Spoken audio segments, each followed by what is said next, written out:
our movement. And Maharaj has been working on several fields, but he's also pioneering in deity worship. Animal ethics, cow care is the book we heard about yesterday. And also yesterday we learned about the upcoming book, Yoga and Animal Ethics. And Maharaj mentioned that his cow care book is already there for our free download. So please go ahead and check it out.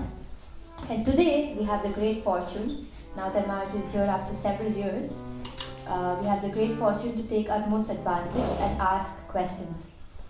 And it is said that the ultimate sweetest knowledge of bhakti resides in the heart of a Vaishnava. So please take this opportunity and ask questions. And do not hesitate, you can just raise your hands and ask questions. Thank you very much. Hare Krishna.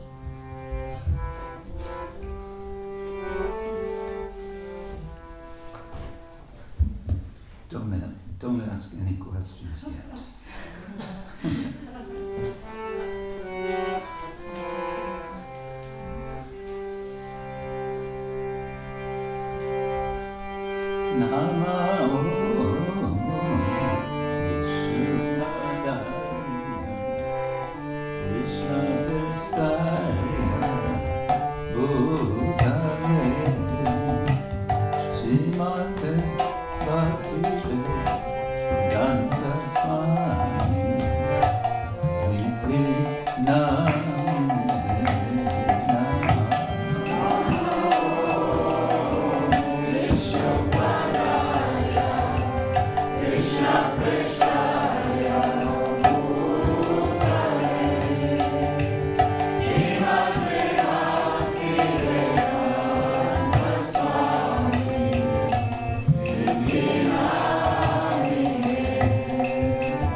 Srila Prabhupada ki jai, Ananta Bhakti Vaishnavrinda ki jai, Shri Shri Gaura Nitai ki jai, Shri Shri Jagannath Subhadra Baladeva ki jai, Gaura Premanande.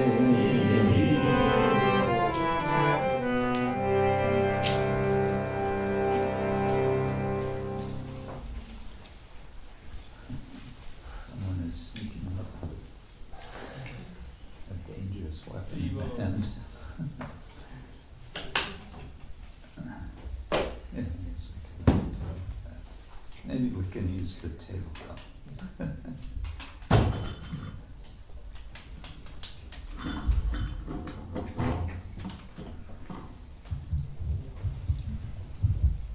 Would you like to say something before we start? Yeah, I'll say something. I remember many years ago we were having annual retreat camps in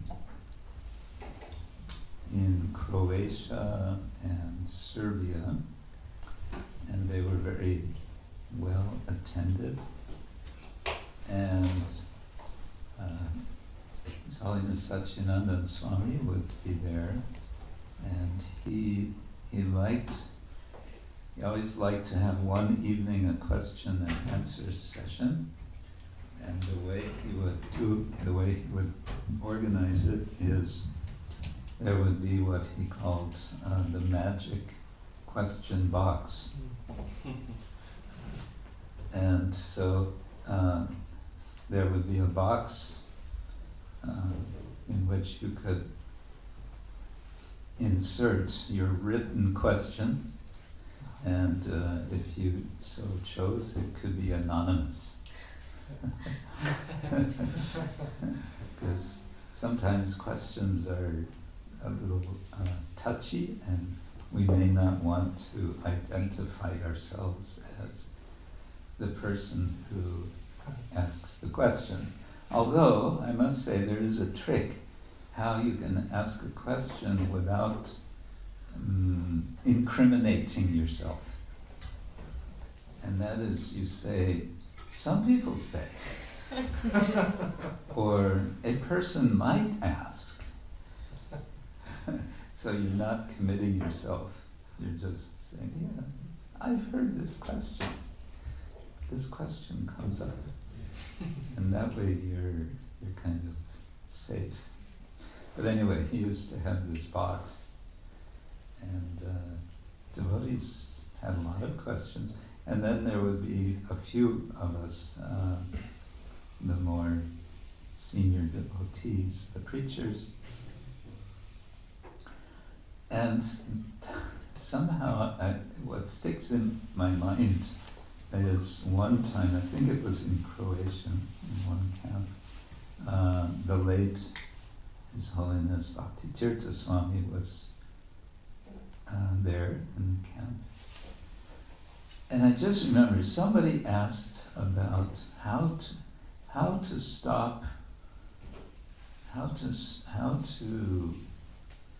overcome the habit of watching television. And Bhakti Tirtha Swami's answer was, just throw out the television. What's the problem? And everyone thought that was so hilarious. I know, it was just the way he said it. Just throw it out. Throw it out the window. That's the one question and answer I remember from all of those sessions. What else? Well, I would have one maybe show and tell and another possibly tell. But I wanted to ask Krishna Prema Prabhu, have you shared with the devotees anything about the hermeneutics course which you took? No. Shall I say something about that? Because I think that could be relevant to this subject. Sure. Yes. Yeah? Okay. Yeah, so Some of you may know, and some of you may not know, that the governing body of our society, ISKCON, called the Governing Body Commission, GBC, has a group which is called the Shastra Advisory Council. And this is a group of devotees. How many are there now? I think there's altogether around 14 or so devotees. And this Shastra Advisory Council gets occasionally a question from the GBC. Please research this or that specific topic and tell us, write up your conclusions from it. And so over the years they have done this function. And some of these projects that they get take a long time to research, and one that's been taking some of the longest time resulted in the creation of a whole course. Because the question that they initially got, I don't remember the wording, but it had to do with questions of how to interpret some statements by our founder Acharya. Some statements being controversial, some being perhaps ambiguous, some being even strange. And to reconcile, this word reconcile, to bring into harmony some statements of Srila Prabhupada with our own experience, or there can be many issues that come up. And so that issue, that question went to initially, before this Shastra Advisory Council, it went to a small group. I think there were 5 senior devotees, and they discussed. They had meetings over a 3-year period, and they wrote a paper, 70 pages long, and then the GBC, they're very busy, so to read a 70-page paper, maybe a few of the GBC read and the rest did not. But the issue was still there, and so then it was all given to the Shastra Advisory Council. And the Shastra Advisory Council, after a lot of discussion, decided really that the thing is, what's needed is a course. And the idea of the course is to help us develop a culture of discussing and understanding Shastra, to sort of get away from, for example, I may have an opinion of what to do or what to understand from Shastra, and I have my little collection of quotes. I can quote Prabhupada. He says this, and this. You see? And then another devotee who has a different idea says, yes, but Prabhupada says this, and this. Right? And so it becomes, sort of like throwing some weapon, in the air, back and forth, and nothing is really concluded. So this over a long time, this course was developed, and the course itself became controversial. Um, that's a long story, but some devotees don't even like that we use the term hermeneutics. What is hermeneutics? Most of us never heard of this. Hermeneutics just means the process of and the analysis of how we interpret, especially how we interpret Shastra. And there's a whole area of philosophy called philosophical hermeneutics. In any case, we put together, I'm part of the SAC, we call it the SAC for short. But I'm on the outer periphery. I'm not in the core group, but in the consulting group, or what, I forget what we're called. I thought it might be interesting to give a very brief sketch of this, and I'll try not to take too much time because I know you have lots of questions, or maybe not. Ranchor has lots of questions, right? A few. So there's a handbook, and the handbook is, how many pages altogether?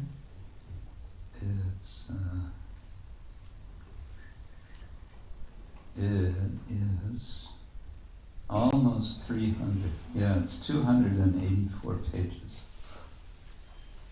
Single-spaced. So there's a lot here. And what we worked out is a process where you have an issue, and what do we do with it? Here's a quote, and how do we understand this? So we approach it through essentially three processes. One is to examine the statement in terms of, or in relation to, principles, and the principles that we identified are 24 in number. 24 principles. So as an example, the first principle goes like this. Sri Krishna is the object, the purpose, and the ultimate goal of all Shastric knowledge. That's, kind of a simple, straightforward statement. So then you can take some statement in Shastra, and with this principle you can start to think, okay, how is this statement helping me to understand that Krishna is the object and purpose and ultimate goal of this knowledge. And each of these 24 principles has some explanation with quotes, with references from Shastra, from Srila Prabhupada's books, from his purports especially. So, for example, quoting a verse many of you are familiar with from Bhagavad Gita, Krishna says in chapter 15, I am seated in everyone's heart, and from me come remembrance, knowledge, and forgetfulness. By all the Vedas, I am to be known. Indeed, I am the compiler of Vedanta, and I am the knower of the Vedas. So there, Krishna himself is declaring what is said in this principle, in this first principle. The second principle, I won't go through all of it, but the second one is Shabda is the highest pramana. Pramana means source of evidence. And then there's evidence for why Shabda, that is testimonial or word, Shastric word, or revealed scripture, why that is the highest evidence. and so on and so forth. Okay, then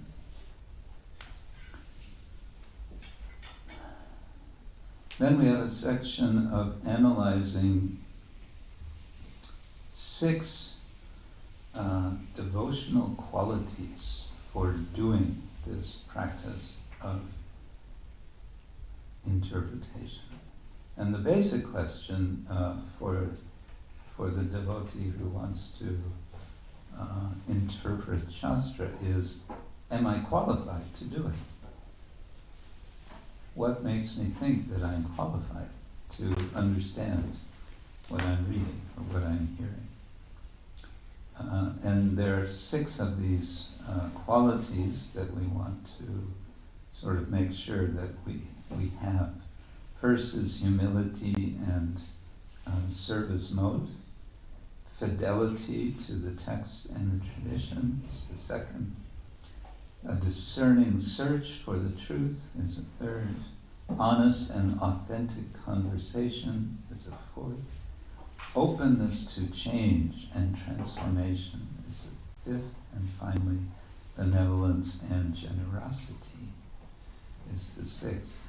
So we understand if these are not there, there could be problems. It could be blocking our understanding. And then, on top of these 2 things, qualities and principles and devotional qualities, third thing is, third sort of aid for the whole thing are what we call tools. Tools are when you have to fix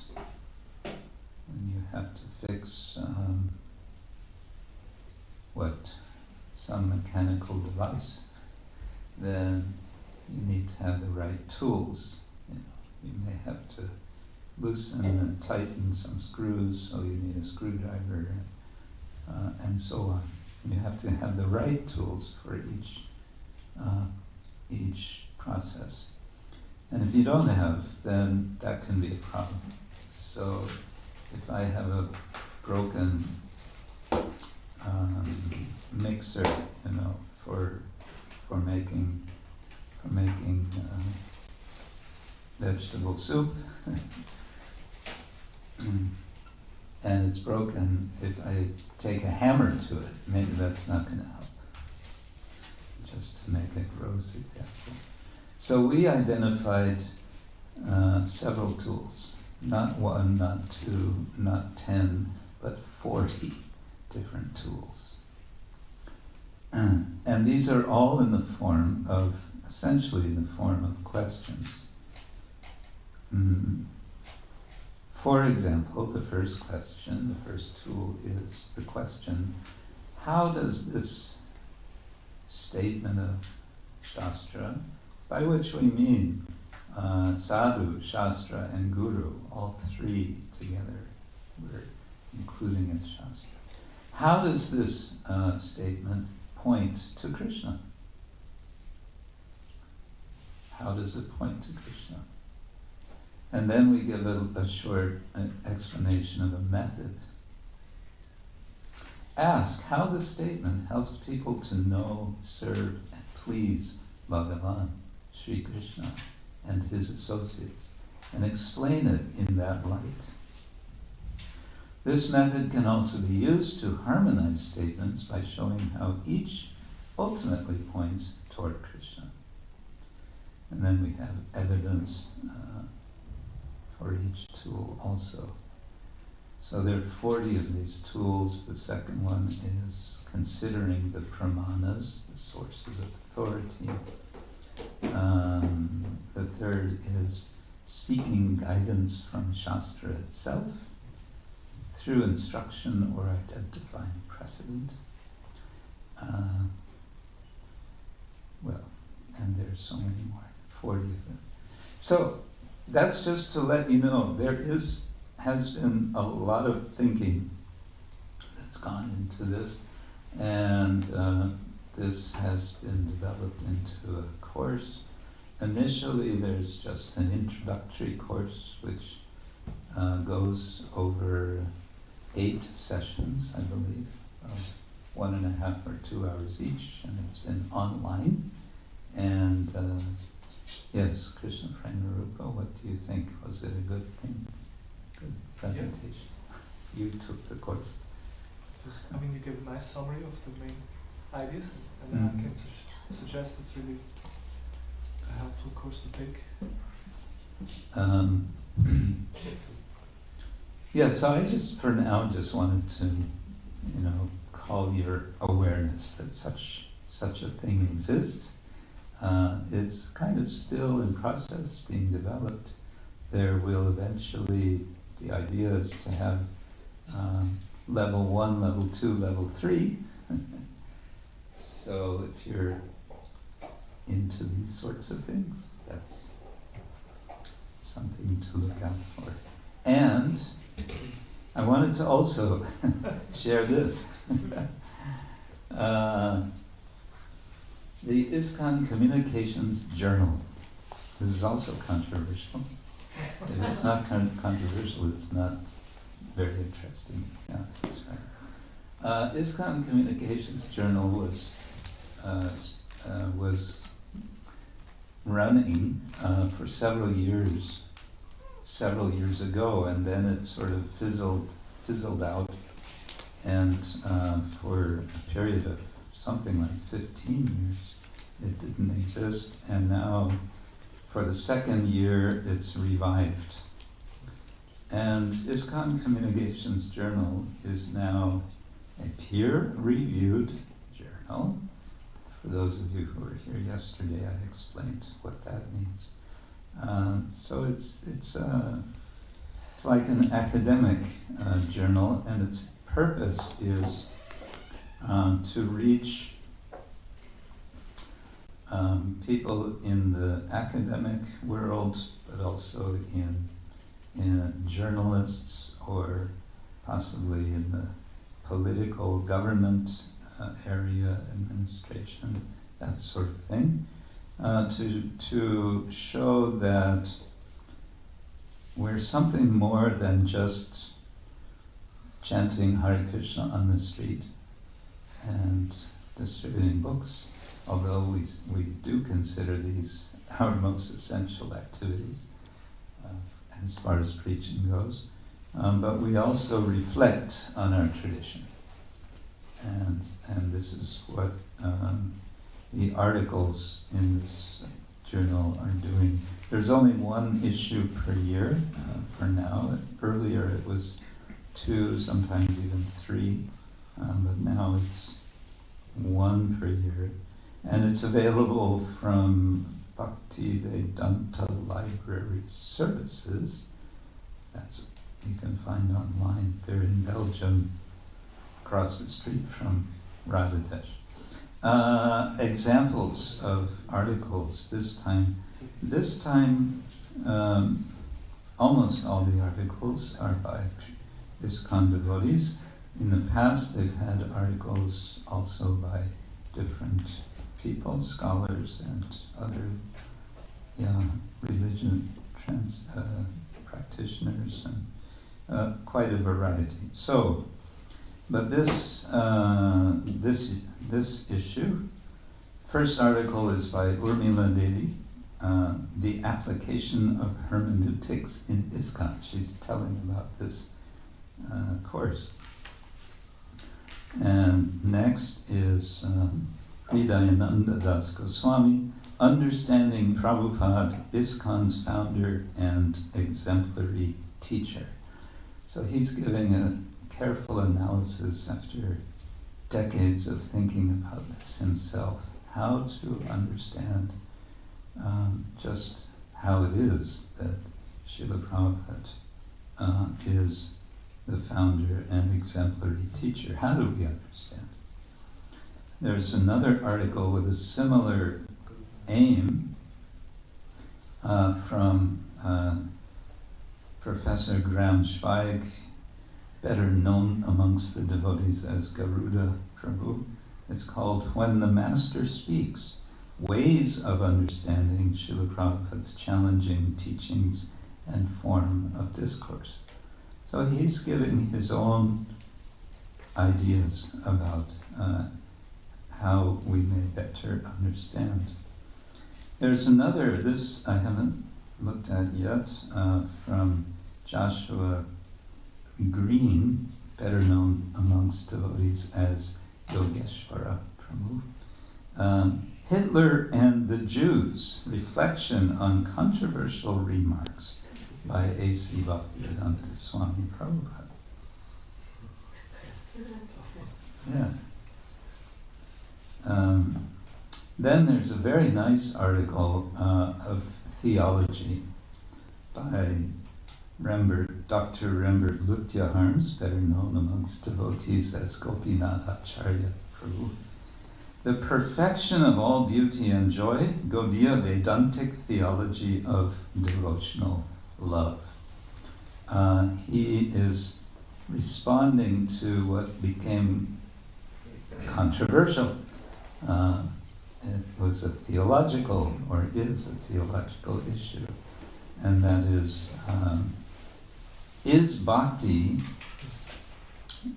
inherent? Is it already there in us, or is it inherited? Is it something from outside that is given to us by guru, by sadhus, by association? So the controversy has become a sort of either or, binary thing. And he shows with extensive referencing, especially from Srila Jiva Goswami, that this is actually, the whole question is wrongly conceived. We're thinking this or that. It's not, it's both and.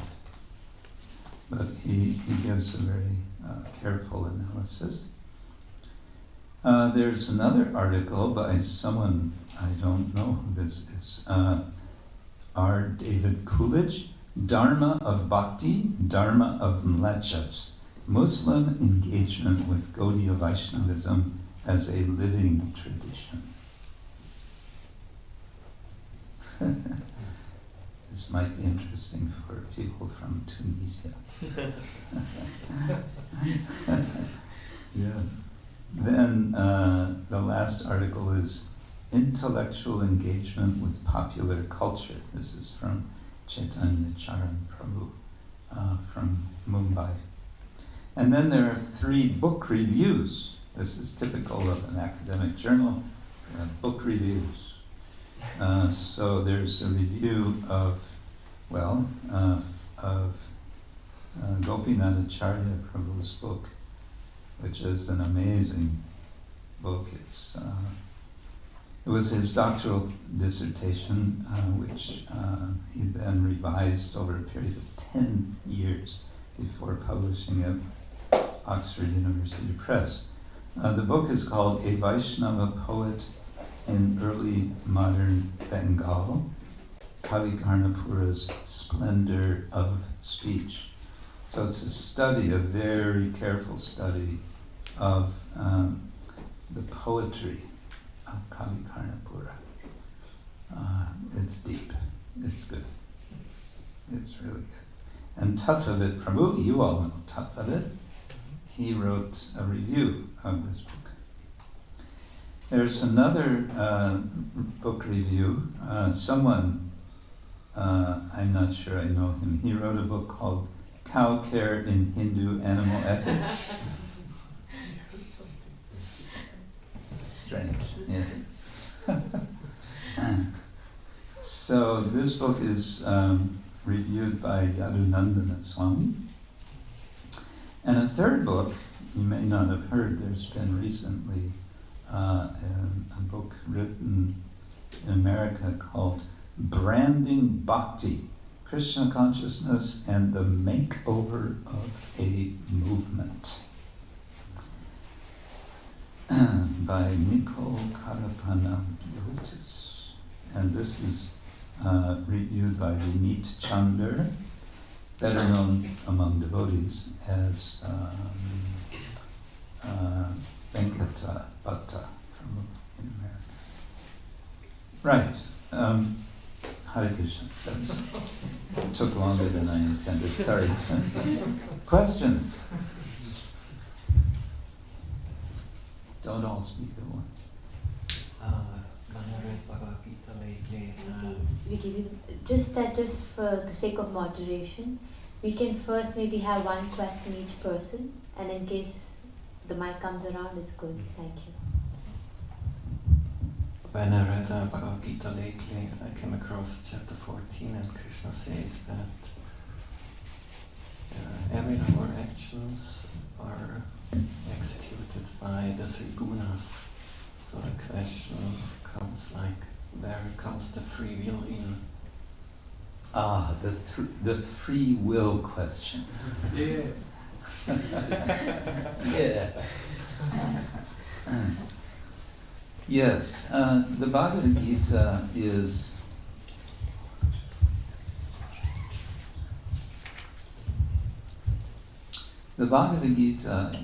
in part a rhetorical work. Rhetorical means it has a purpose of persuasion. And we can say on one level, that there can be several levels. On one level, it's Krishna persuading Arjuna to fight in the particular battle which they're standing in the middle of. And for that purpose, Krishna speaks very rhetorically, especially in the second chapter, verses 31 through 36 or so. Where he says, what kind of a kshatriya are you? If you lose your fame, it's going to be worse than death, and so on. And there are also statements, as you have mentioned, about the three modes of nature and the emphasis on our being subjected to the modes of nature, being entirely subjected to the modes of nature.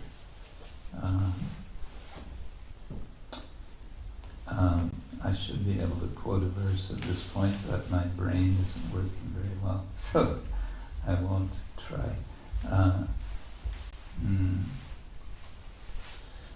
But Hare Krishna. But if we sort of zoom out and get the bigger picture of what Krishna is saying in the Bhagavad Gita, we understand the whole basis of his speaking Bhagavad Gita is the understanding that we do have choice. If there would be no choice, there would be no meaning to his speaking the Bhagavad Gita. It wouldn't make any sense. And he makes that explicit toward the end of the Gita when he says to Arjuna, so I've explained everything to you, now you decide what you're going to do. Now the degree of freedom to make choice, that is very much, we understand, a function of the degree of how much we are sunk in lower or higher modes. So if we are in the grip of the mode of ignorance, our freedom of choice is minimal. And where the mode of Rajaguna is there's greater choice. But that greater choice in the mode of passion, for example, a business person may be able to make choices about how she or he are going to do business. But that person may not be able to think outside that box. They'll only be able to think in terms of what can I do to make profit. So that's the case for all the modes of nature, but especially the lower we go, the lower we are in the mode of ignorance, the less freedom we have. And the more we are in the mode of goodness, sattva, the more clear. Sattva can mean goodness, it can mean clarity, felicity, we say in English, in which when we see, when we have more power to see, then we can more easily make good choice. Just like if the room is completely dark, we may stumble around, but if we turn on the lights, then we can move carefully, appropriately, and we can choose where to move nicely.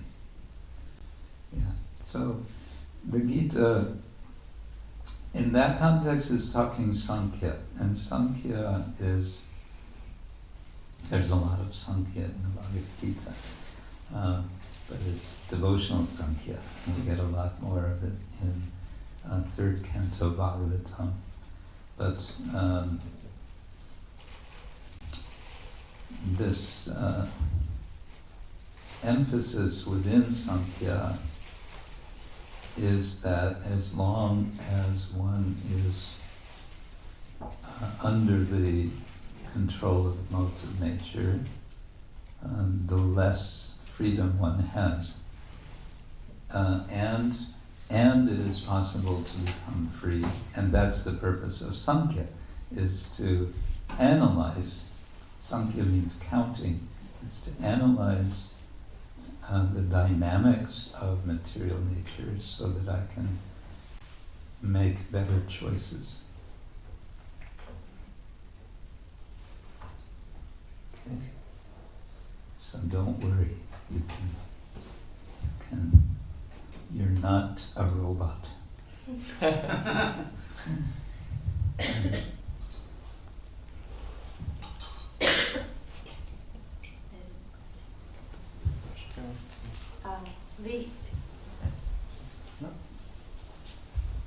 Krishna Prabhu.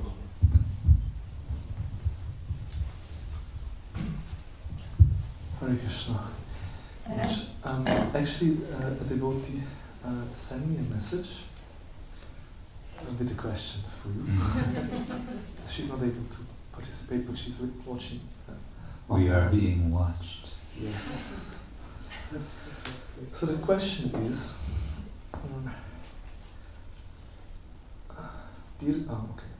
humble basis. Yeah. How important is it for a devotee to live his or her personal dharma? A personal dharma includes often many years of studying or learning and brings obligation in this world. Is this not an entanglement? Is it not enough for a devotee just to take up to devotional service? Or is it on the contrary the best devotional service to dedicate his or her personal dharma in a service of the Lord? Thank you very much for your answer. Your servant Radha Govinda Dasi. Hare Krishna. Okay. Good. So the question is about what may be technically called Swadharma. And in Dharma literature, Swadharma usually means what is your Varna? It ends up being putting you into a sort of broad category. What I have reflected on in recent years is what happens when we consider it more literally. Swadharma means your unique dharma. If we understand that each of us have a unique relationship with the Lord, and unique means there's only one. Sometimes you hear people saying, oh, that's very unique. No, either something's unique or it's not. It's not sort of unique. It's either unique or it's not. So it's unique. We are unique. There's only one of us. And so it makes sense to me that we have a unique Swadharma, which is our very special, that which is ultimately opening us to realize our unique relation with the Lord. So, but the question is, should we go with that, or should we kind of just surrender to Krishna? And perhaps a way to express that is something Srila Prabhupada would say, actually quoting his Guru Maharaj, do the needful. And temple managers love to quote this. Prabhu, just do the needful.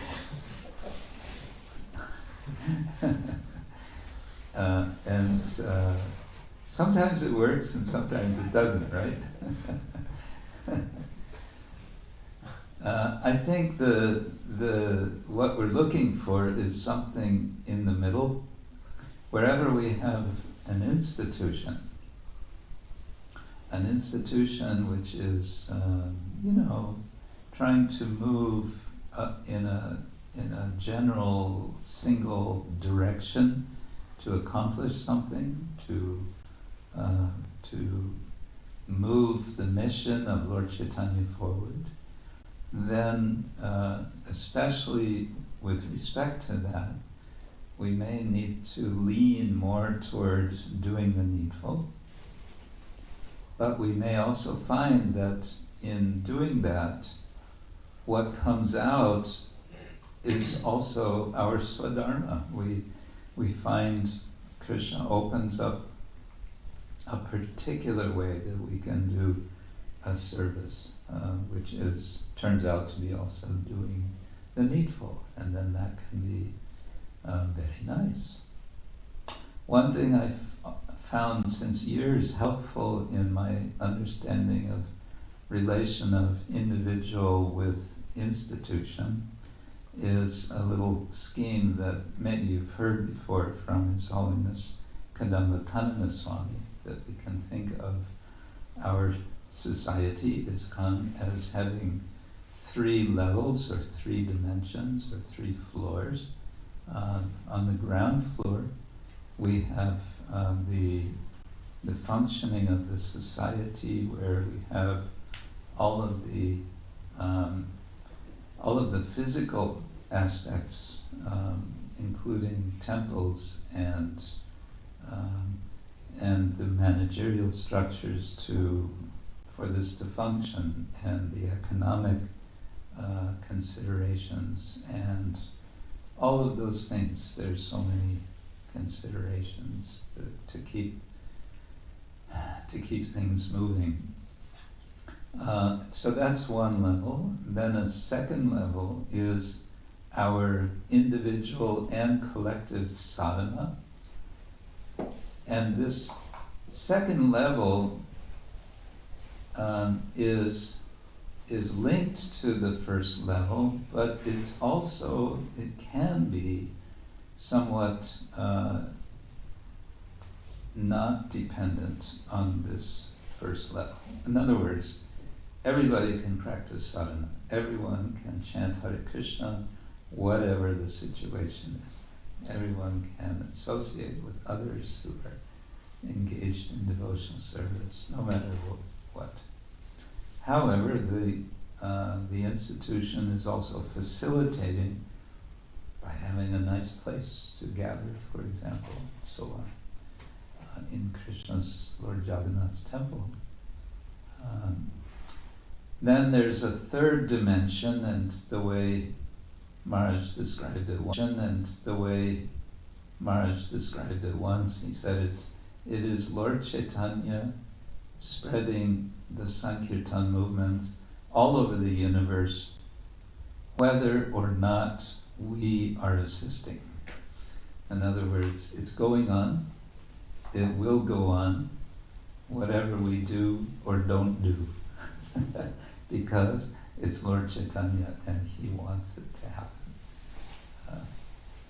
We can be part of it, so as an institution, we engage in the mission of Lord Chaitanya.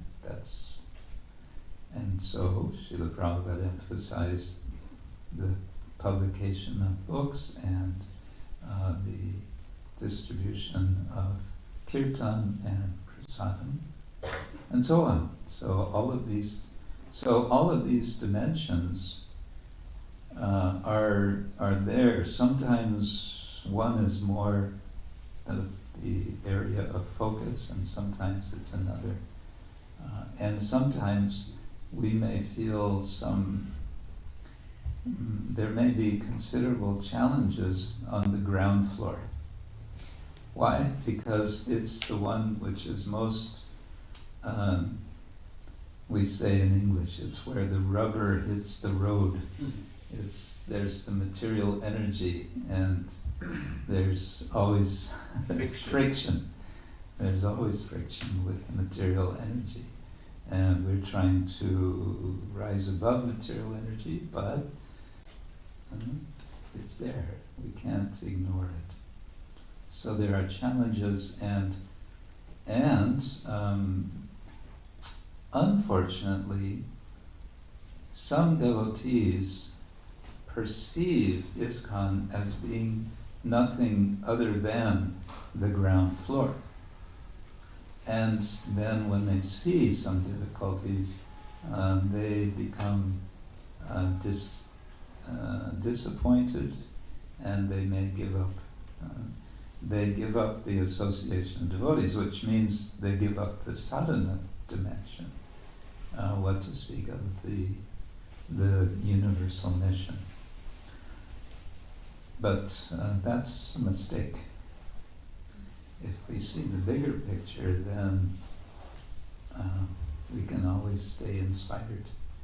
And we can engage our swadharma, and we can do the needful, and there will be a happy balance because we will have a healthy vision of where we are in that.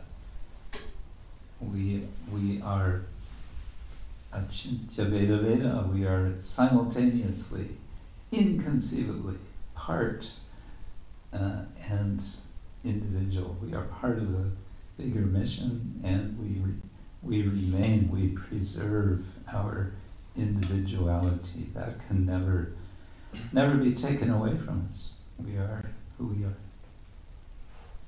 We're not giving up our individuality. I hope not. Is that okay? For me, yes.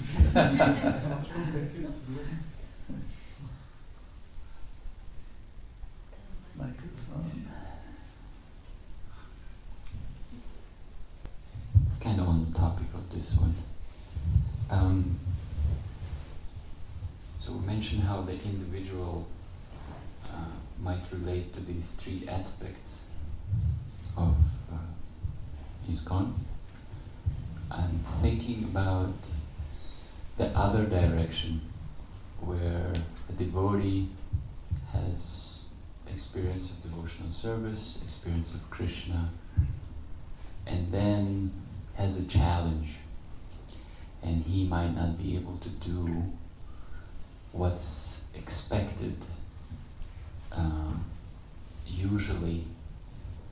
Maybe there's some problem with principles, maybe there's a problem with sadhana, like that. And then there might be like this devotee might think that I'm Hare Krishna Jai Muridhar Ki Jai Nankoti Vaishnava Ki Jai.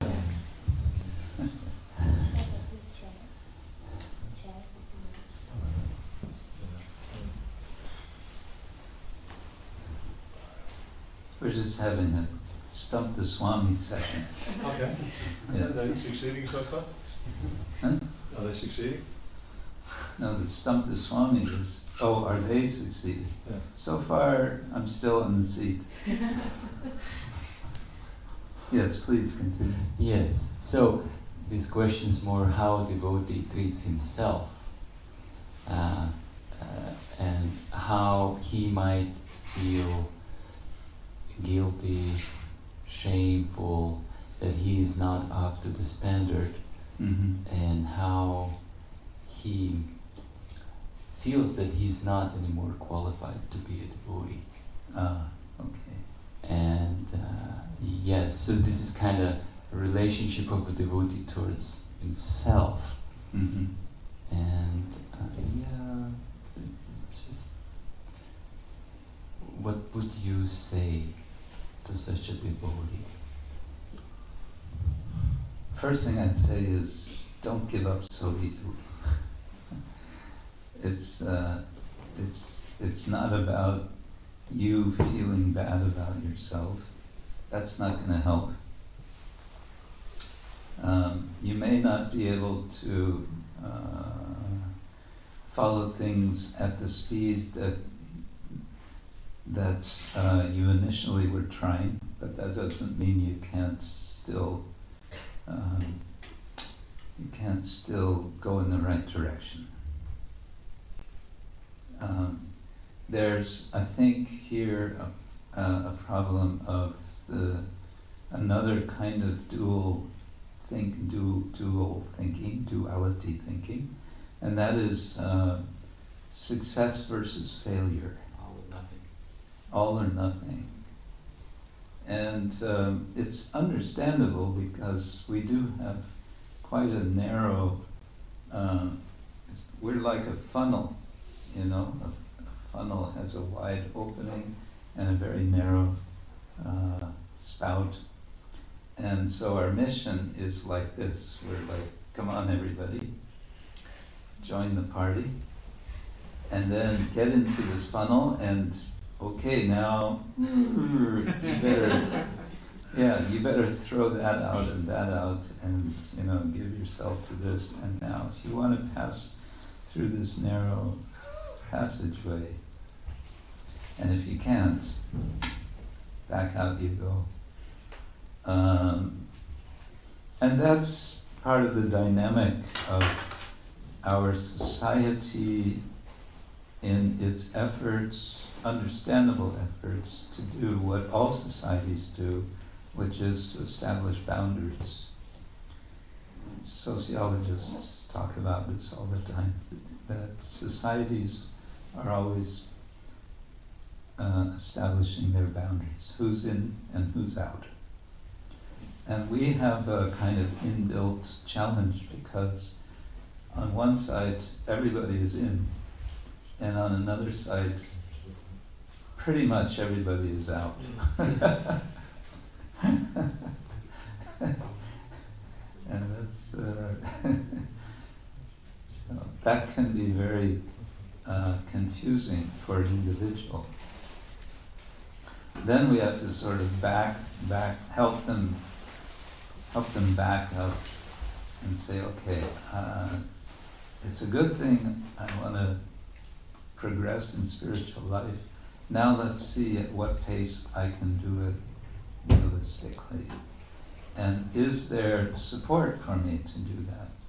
And that idea of support, that's part of our challenge too. As an institution, if we're making these boundaries and we're kind of, you're either in or you're out, and sometimes because of the nature of societies, sometimes one has to do that. One has to say, well, you're in, but no, sorry. You're not in, but you could be in if you would do X, Y, and Z. So that's a constant kind of negotiation. This binary of success and failure, I've been thinking about this because Srila Prabhupada used the word success many times. I forgot the number, I looked it up, but I think a few thousand times it comes up in the Vedas. And the word failure comes also, but not so much. but I'm gradually preparing a presentation on this subject only. How do we deal with this binary of success and failure, and how can we essentially help devotees understand there's a way to go beyond this sort of paranoia and be on track, whether it's a slower track or a faster track. May not be necessarily the issue so much as being on track. Danke. Danke, bitte. Bitte schön.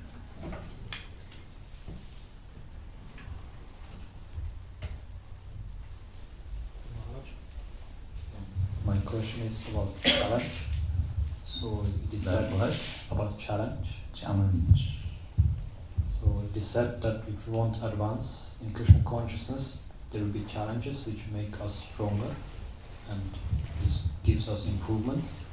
There is also the other case that if our mood or attitude is not correct, there will also appear impediments.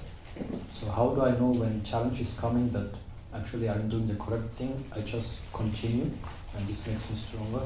Or how do I know maybe this challenge is appearing because my mood is wrong, I have to change something? Well, you can ask people. You can ask devotees. You can ask someone that you feel you can confide in, that we talked about in the Bhakti Shastri course 3 days ago. Dadati pratigrinati guhyam akyati prichati. So this guhyam akyati is telling in confidence, and prichati means asking. So we ask, because there's countless situations we get ourselves into, we find ourselves in, and this question can naturally come up. Am I on track here, or what is actually going on with me, and so on. And sometimes it just helps to verbalize, to say something to one other devotee, and you don't even need to hear what they say. Just having said, it becomes more clear to you what's the way to go. Another thing I often encourage is just writing, where you are writing for yourself only. It's for your eyes only. Especially when you have a decision to make. Take a piece of paper, put a vertical line down the middle, and put the pros on one side and the cons on the other. If I do this, it'll be like this. If I do like that, it'll be like that. And you go back and forth, and this way you can you're shaking out all this that's going on in your mind and putting it on paper, and that can help you to get clear what it is that you need to do. That's a technique you can do and try. Guru. Hare Krishna. Hare Krishna. My question, I would put as a continuation of a question of Nanda Kumar Prabhu, and also the previous one, from 3-layer model. And it is, we are very much concerned about in and out, as you explained. But Srila Prabhupada said several times, I can quote only Science of Self-Realization, but he said several times, everybody can chant, sing holy name, even Muslims, Christians, Buddhists, everybody. Yeah. So how that can work. Yeah. How it can work?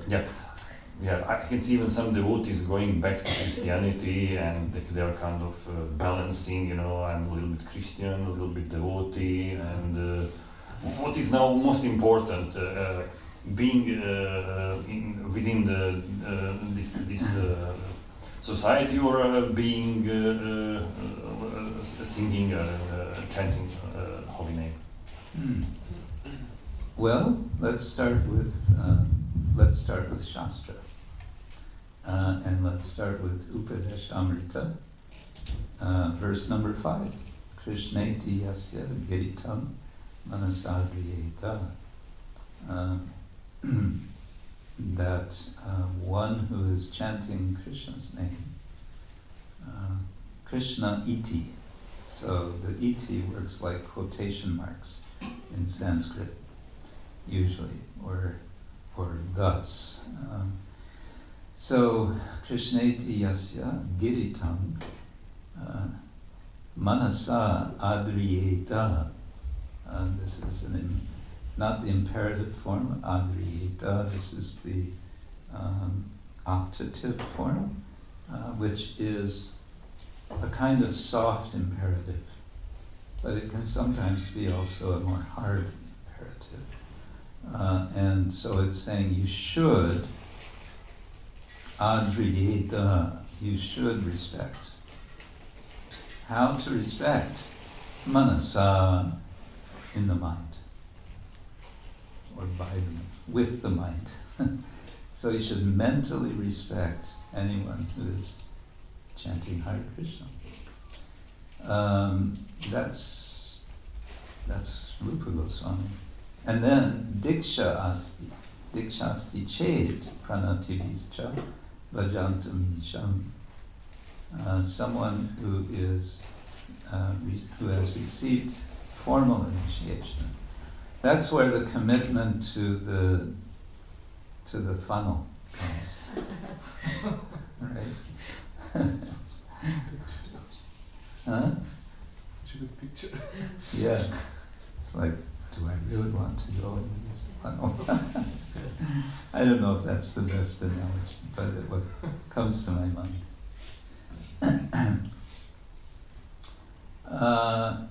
And of course, the way things are nowadays, many persons make that commitment, but then after some time find that actually I can't keep that. It's interesting. I mean, it's just maybe a curiosity, but we have this. When you take initiation, it's a permanent vow. It's forever. It's for the rest of my life. In at least some Buddhist traditions, and possibly Jain traditions, they have, you can say also in Vaishnava tradition, the original idea of Diksha was that you were initiated into a function which, usually a ritual, a yajna ritual, which would go for a certain amount of time, and when the ritual was over, the Diksha was over. And then that, in the Pancharatra system, became the permanent initiation. But in Buddhist traditions, you can take a vow for a certain period of time. And if you decide, I can't follow this vow now because whatever reasons, you can set aside the vow, and it's not a problem. It's not a social issue. It's okay. You can set it aside. But there's some sort of formal, putting aside or ending the vow. And in our society, it's more like, well, I can't really do that, or I don't really want to do that, and so I'm not doing it, and so I'm not really, where am I now? I'm not in, I'm not out, maybe I'm out. Today I feel more out than in. Where am I, That's maybe we should institute temporary vows. We'll have to ask the deity worship minister what he thinks of that. That's what a temporary vow to do. Ah, okay.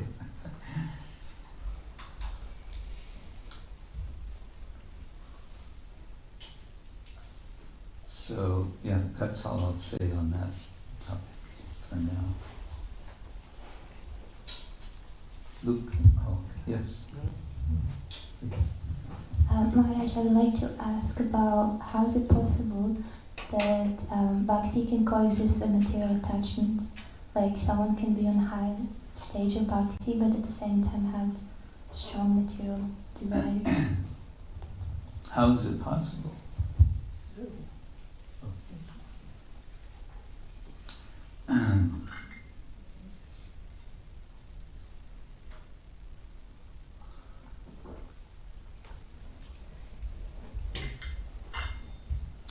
Yeah, we were talking about this. We are Tatastha Shakti.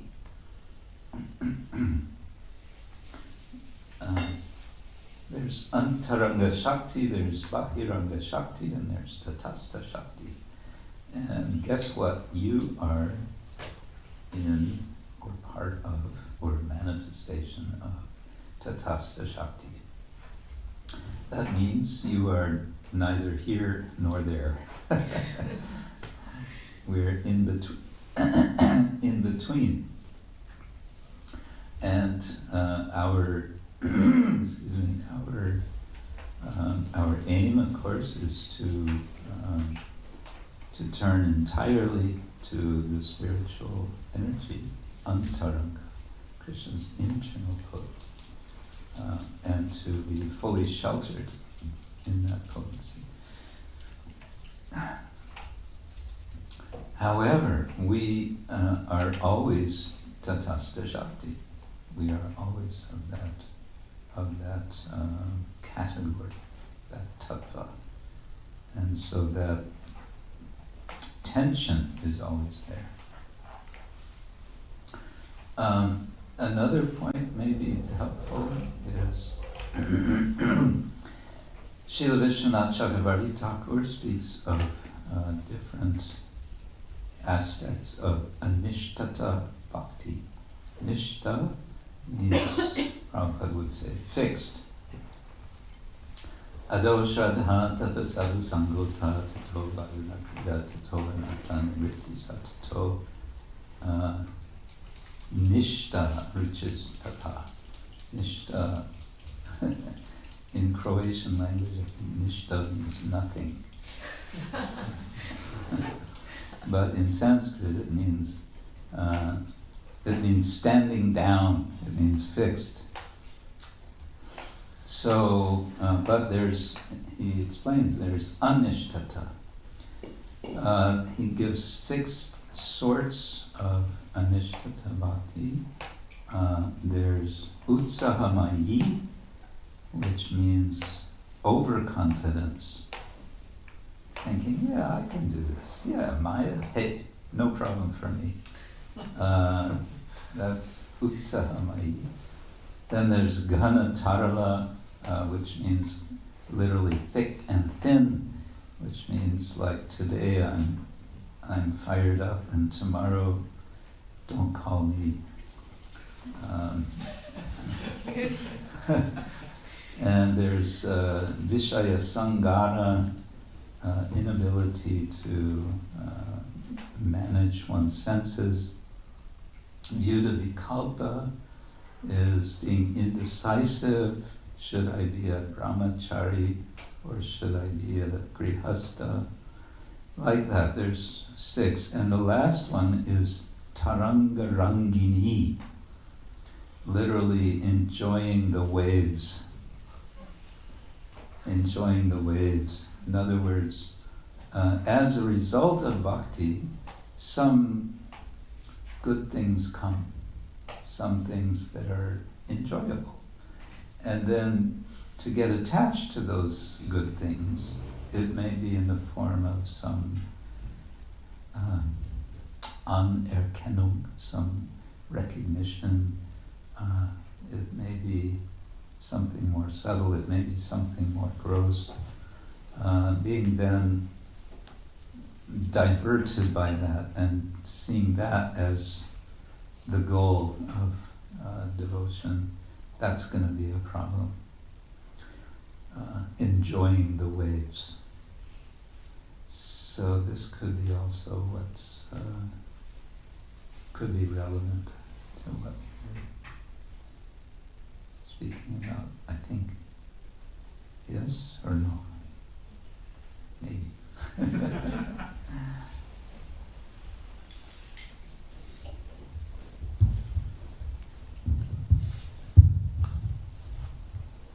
I don't know, maybe it's too early to go all the way back, close the circle, but I want to come back to hermeneutics, because I had these questions on Bhagavad Gita as it is.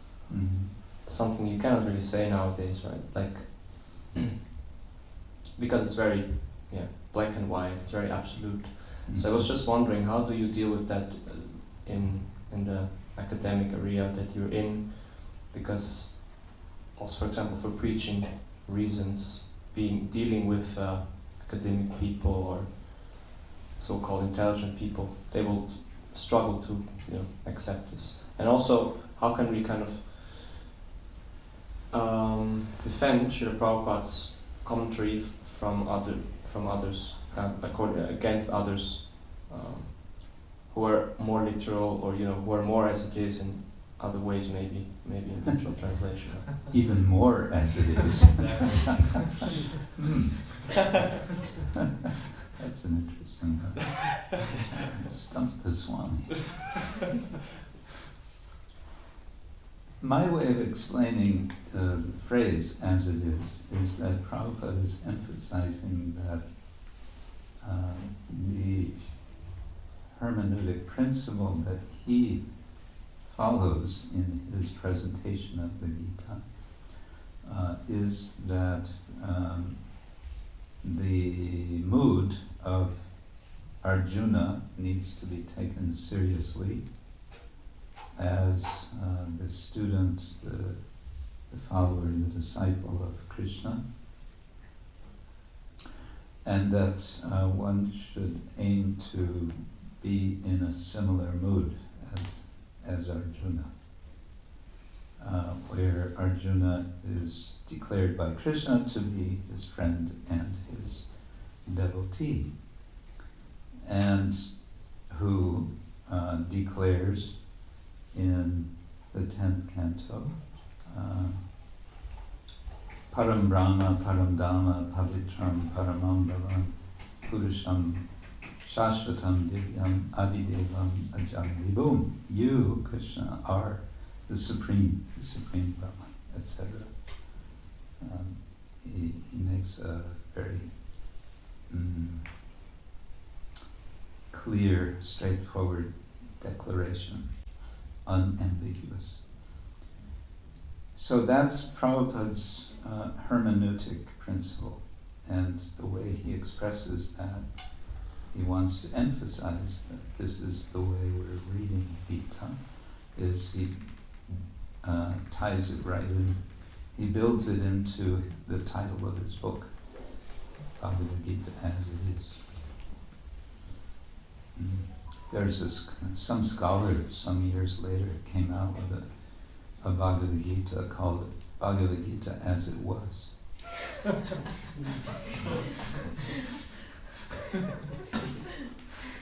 Such rascal. And he makes some sort of philological argument that the Bhagavad Gita was originally much shorter and it was only focused on Sankhya. There's another scholar I know, nice person, but he argues that the original Bhagavad Gita consists of only the tree stoop verses. And everything else was added later. Hare Krishna.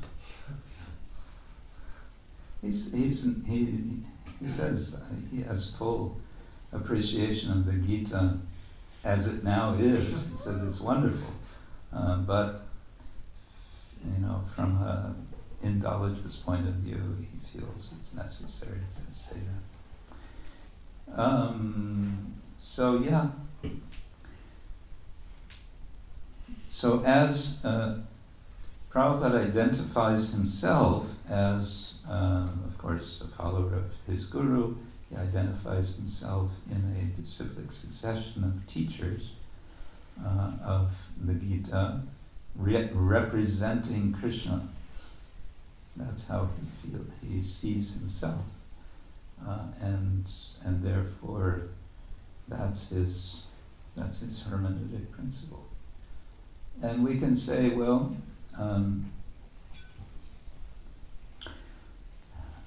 Prabhupada is speaking of, you said there may be another Gita, a translation that's even more as it is in terms of how it's translated. Maybe it's more literal and so on.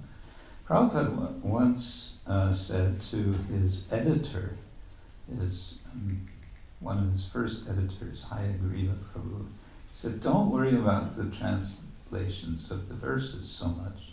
That's not so important, because the different translations that are out there of the Bhagavad Gita, they're more or less okay. What's important, he said, are my purports. He wanted that his purports would be clear to emphasize this as-it-is feature, in which Prabhupada also explains. Where does he explain? In the introduction, maybe? He's actually following the Guru Parampara, because he's following Baladev Vidyabhushana, his commentary. He is specifically, rather than saying, oh, the Bhagavad Gita is about karma yoga and jnana yoga and dhyana yoga and sankhya yoga. No, the Bhagavad Gita, the whole Bhagavad Gita is about bhakti yoga. That comes from Baladev Vidyabhushana. So, and Prabhupada is following that. So he's taking every opportunity to highlight, this is about surrender to Krishna, even when it doesn't seem to be there. And yeah, scholars may take issue with ways somehow a word or a phrase or a verse is translated. And, yes, you can quibble over how to translate.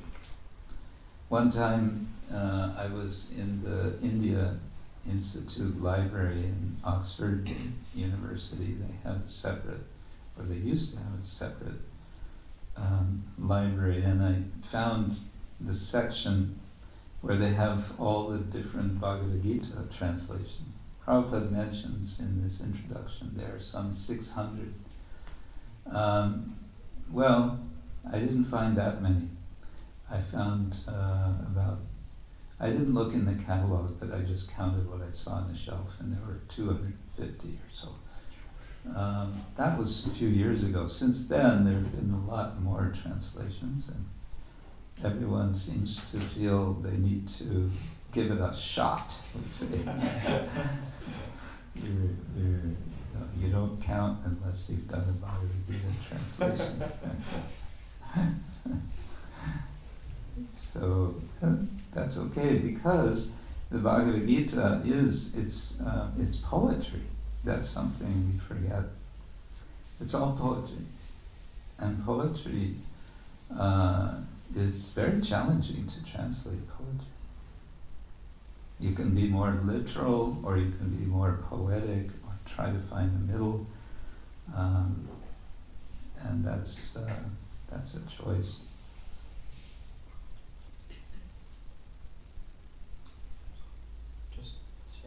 Just to clarify, so when challenged on this point, you suggest that we can say as it is in terms of the hermeneutical principle of how Arjuna understood it.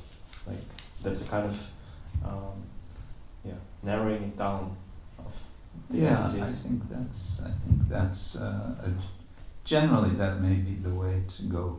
to respond. Say, this is being expressed as the hermeneutic principle for how this Gita edition is presented.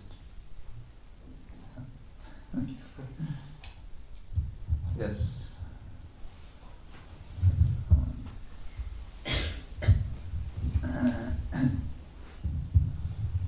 Maharaj, I've got a question about avatars, incarnations. Uh-oh, here comes the one that stumps the Swami. Well, it stumped me, I can't figure it out. Krishna has his Swayamrupa form and Swayam Prakash. And the more I research it, the more I find there's a lot of differing opinions on it. Mm-hmm. Some are feeling that the Swayam Prakash is the way the Lord expands the Swayam Prakash to manifest all these different pastimes. Seems Bhaktisiddhanta Saraswati Thakur states the Swayam Prakash is Balaram, which seems to be consistent with Adi 5. A little bit sort of not clear on that. And the Vaibhav and the Balasta, they come from the Swayamrupa, they come from the Swayam Prakash, they come from both. Do you know anything about it? I mean, the more I read the Laghu Bhagavatamrita and the Chaitanya Chamrita, the more confused I got. It's kind of like trying to figure out what's okay on a Odyssey and what's not. When in doubt, wait for revelation. I've been waiting a while. Many, many years ago I got sort of into that. It was before there were any translations of the Laghu Bhagavatamrita. So I was just going by Chaitanya Charitamrita, and I decided, I'll make a chart. Yeah, I saw that too. So I got a big piece of paper and I started making the notes, and at some point it's like you said, it's like, wait a minute.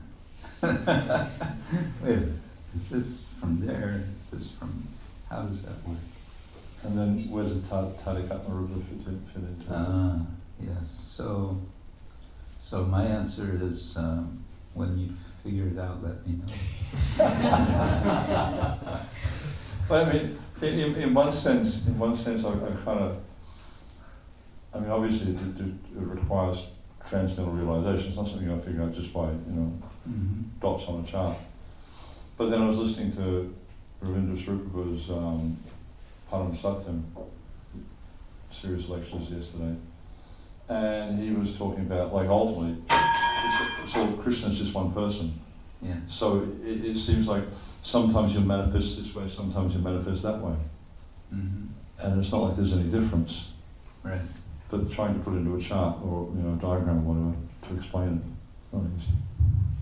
Yeah, I think part of the problem is that our mentality is that we want it to be clear-cut, when in fact it's not meant to be entirely clear-cut. Yeah. The terminologies are there to help us understand that there are differences at the same time that there's non-difference. And here's one way of expressing that difference. And from a different angle, it might be expressed in yet a different way, if that makes any sense.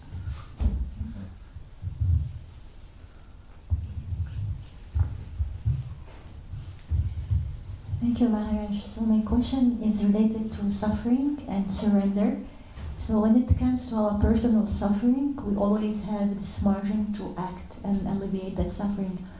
However, when it comes to collective suffering, I felt that we have very little influence on that, like either old age or sickness or wars or...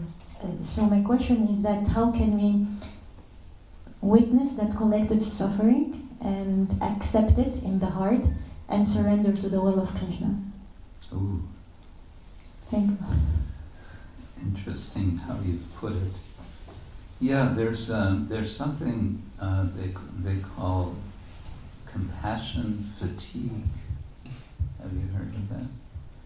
That you read the news and it's never good news, and it's about how many people got killed today here and how many got killed there, and how many died from this, and on and on and on.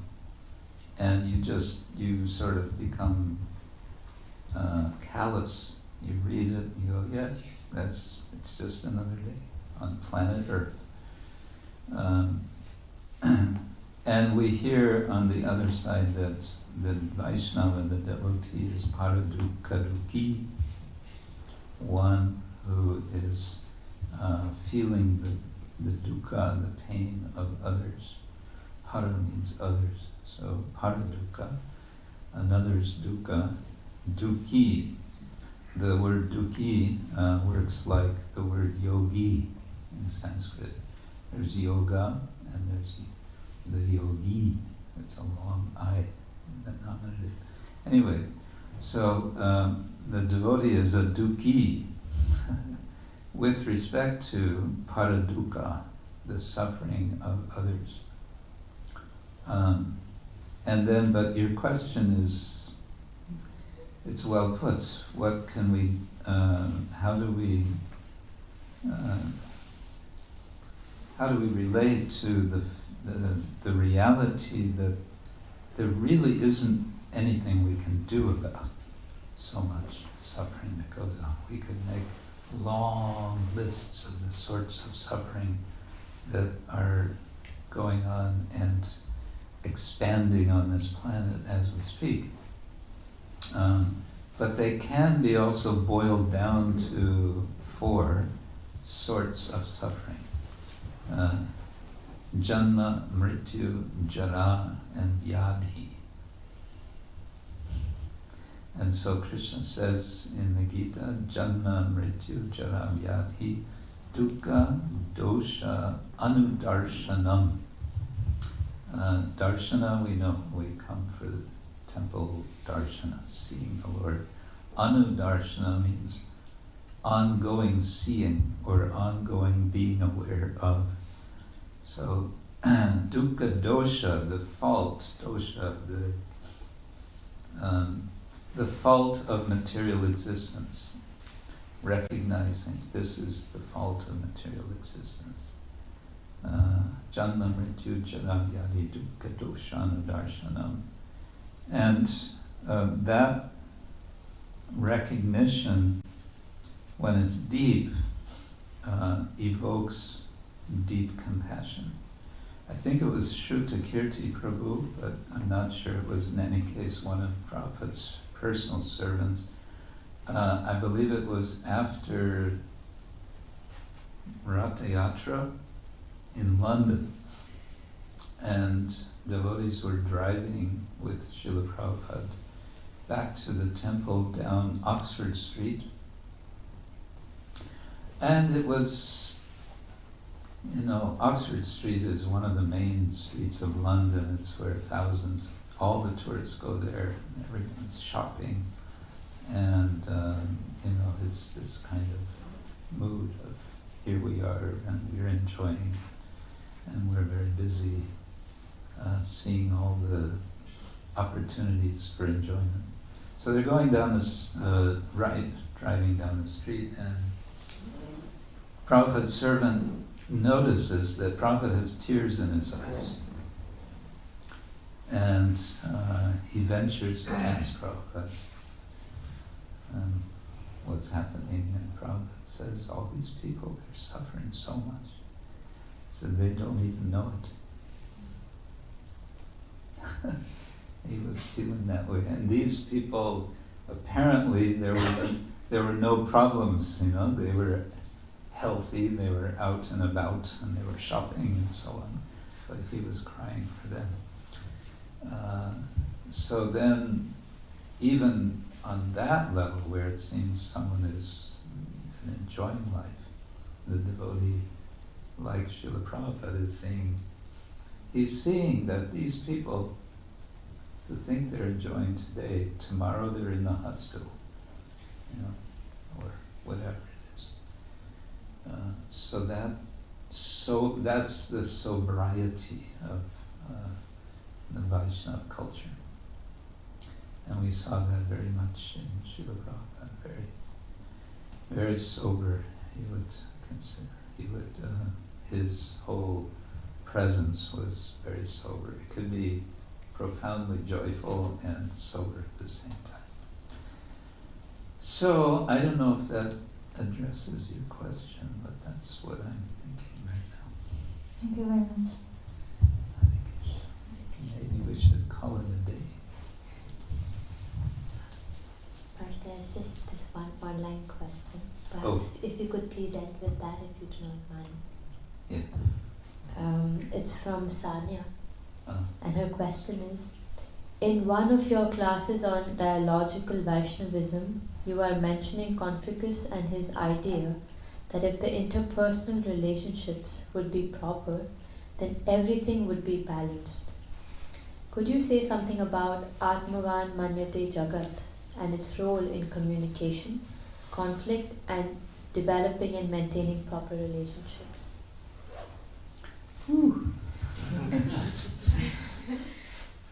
Atmanam Manyate Jagat, Prabhupada would quote that, the idea that the whole world is according to the way I think it is.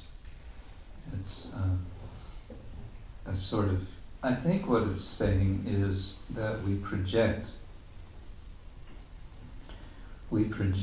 onto the world our own understanding of how things are. But I missed, in the very beginning, she's quoting who? Confucius. Yeah. Oh, Confucius. Yes. And what was it he said?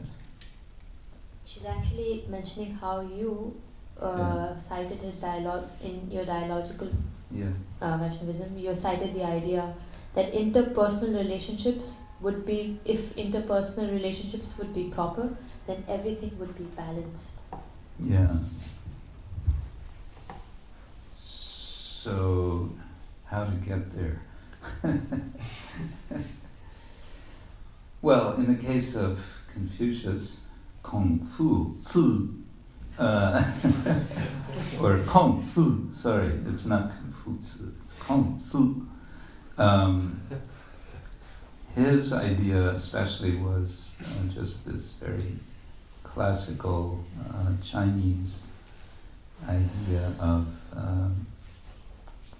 filial, what's usually translated as filial piety, where sort of everyone has their place in relation to others. You know your place. There's and it's always asymmetrical. So there's superiors and inferiors. There's the king and the subject. There's the father and the son. There's the older brother and the younger brother. There's 5 basic relationships. I don't remember everything. And so he's saying if those relationships are clarified, then balance can be obtained. I think that was his idea. What else? He also spoke about, was it him? One of those Chinese sages. Talked about the rectification of language. The rectification of language. That if we get the meanings of words right, then everything becomes clear. And there's a whole Indian philosophy called, they came to be called the grammarians, where they said,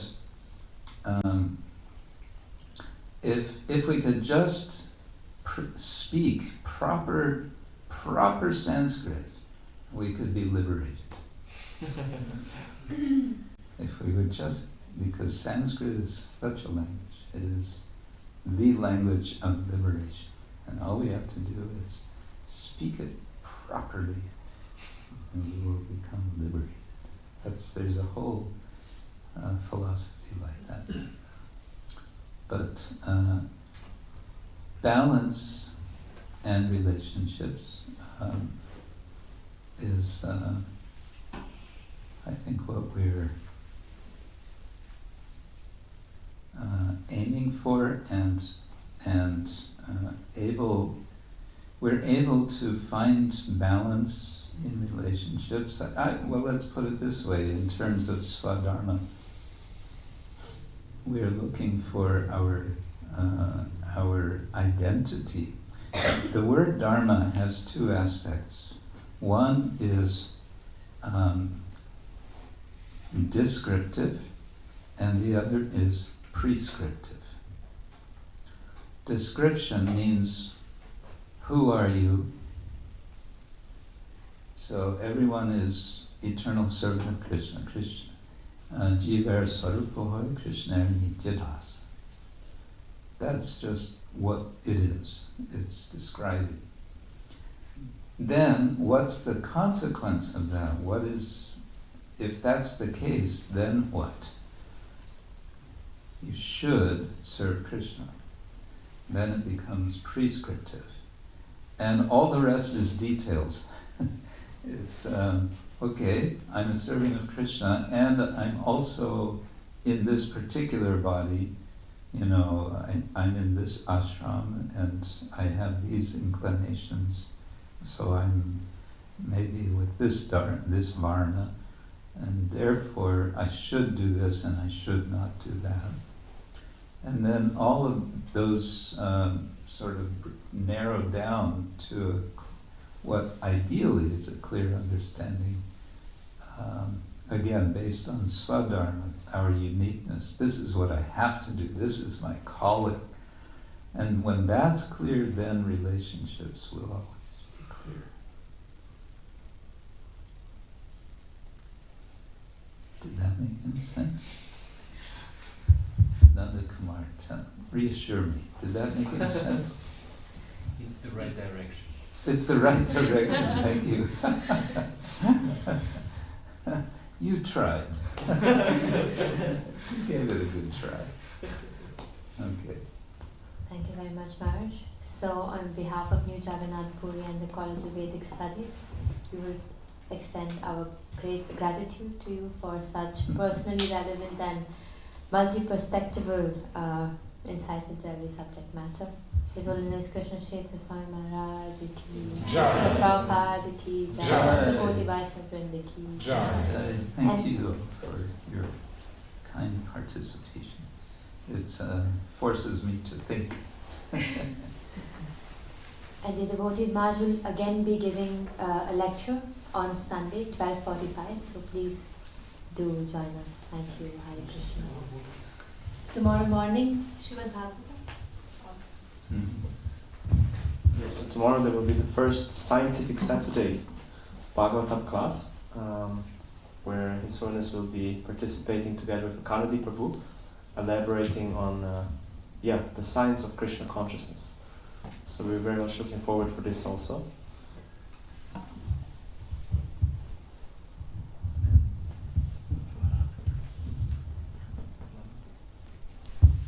Prabhupada ki Jai.